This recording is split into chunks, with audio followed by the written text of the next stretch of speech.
Hey guys, welcome to another episode of Rich Podcast. Today we got to talk on the Katt Williams interview on Club Shay Shay. That is storming the internet. He has that on fire. Now, to begin with, um,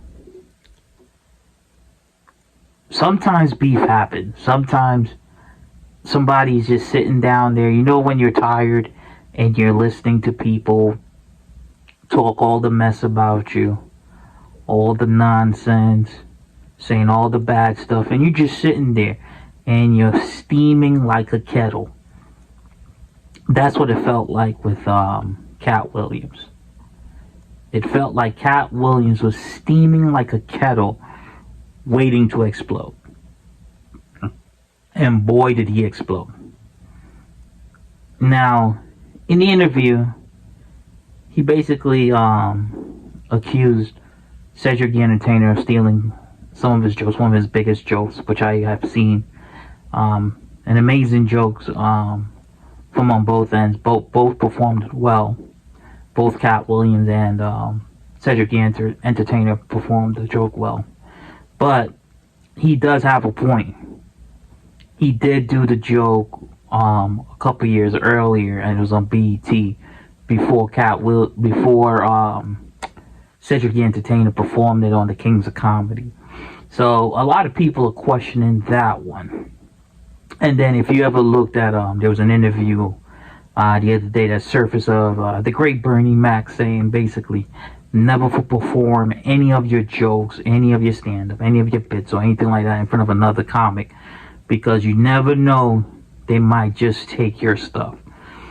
And that's what Katt Williams is basically accusing Cedric the Entertainer of doing.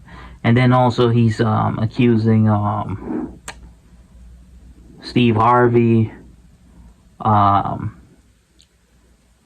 Kevin Hart, and a few others of basically selling out.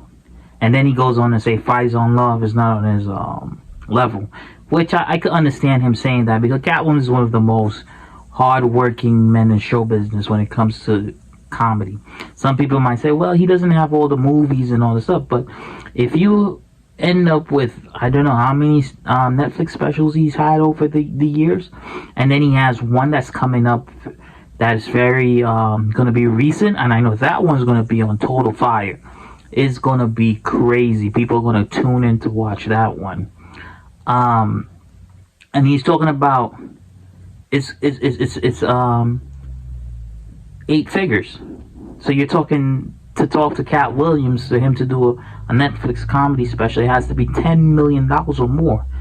And that's what he was saying basically about Fight on Love, and stating that he doesn't have it to meet his standards and requirements. So then how could he be saying anything bad about Katt Williams? So it's a lot going on there. It's a lot. And Kevin Hart responded on Twitter, and he said basically look out for his movie that's coming up, which is called Lift. And he's basically saying he's trying to look like he's taking the high road. But in all honesty, Katt Williams, I don't know, man. Dude came out like Tupac. I ain't gonna lie. Like, I'm from New York, and to come out like Tupac, where he basically like F that, or like how Nas did with Ether, and I'm a Jay-Z fan as well, so you know how that goes. But to navigate like that and came out like that, I mean, he came out with all guns blazing, metaphorically speaking, where he's basically, he called them out. He called them out and he said what he had to say. Sometimes, you know, like I said, people sometimes they sit back, they let everybody say what they want to say, and they're sitting there and they're brewing, you know, brewing like a hot cup of tea or coffee, and you know, steam like a kettle until that moment when it just boils over, and then they let everybody have it that they believe that was have wronged them. So, I mean, Do you guys think he's right? I mean, one thing for sure, I ain't gonna lie, he messed up also my childhood of Steve Harvey, because when we was growing up, Mr. Hightower was the man with the the cut. He had the lineup right and everything. Everybody was trying to get that lineup when we was kids. Couldn't get it that neat and straight. Now he's saying it's a toupee. So I don't know. But he definitely messed it up for some of us, our childhood growing up in the 90s and stuff like that. Hey, still respect to Steve Harvey though, he still created memories, and then another thing too, to make it worse, then videos are surfacing of Mark Curry accusing Steve Harvey of stealing some of his material as well. So oh man, it's a whole wild whirlwind mess going on in the comedy world right now. But I know some comics don't like it. I'm sure some of the established ones don't like it.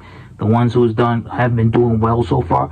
But in reality, if you're in that arena, some of them should be happy, because Katt Williams just basically gave that whole comedy thing a stimulus package where basically everybody's going to be interested to see what everybody has to say. So if it's any time, this is the year for comics to start coming out and saying what they want to say. Because if they don't, they're going to miss on an opportunity. Y'all should thank Katt Williams this year. Because boy, did he come out blazing. They say, yo, what you choosing? And he said, listen, man, I want all the smoke. And he came out with all the smoke. So look on and look into it. See what he's saying. All comedians, this is your chance. Katt Williams opened that window for you. He just gave you that cracked in. Now, this is their time for everybody to come through the door and do what they got to do. This is a moment for material, everything. You guys talk about it, but do you guys believe what Katt Williams is saying? I mean, there's some truth in everything. To me, there's some truth in everything. And just because a lot of people might say something about it doesn't mean it's true. Sometimes you have a lot of enemies. If you're working at a job or any type of industry, sometimes you have a lot of haters. A lot of people don't like you. And for Katt Williams to come out like that, it's like you being in your job and you have all these haters and you get tired and you're like, you know what? Fuck. You know what I mean? Like, forget all y'all. Forget y'all. I'm going to tell it as it is, how I feel, and that's how it is. So, let me know in the comment section what you guys think. Let me know, is he right or wrong? You know what I'm saying? Like how we say in you know what I mean? In the world itself, like, right or wrong? Like, is he right or is he wrong? Like, for him to react the way he reacted because he felt like they was bad mouthing him and they was saying a lot of basically false things about him. Okay? So let me know. Alright. Peace.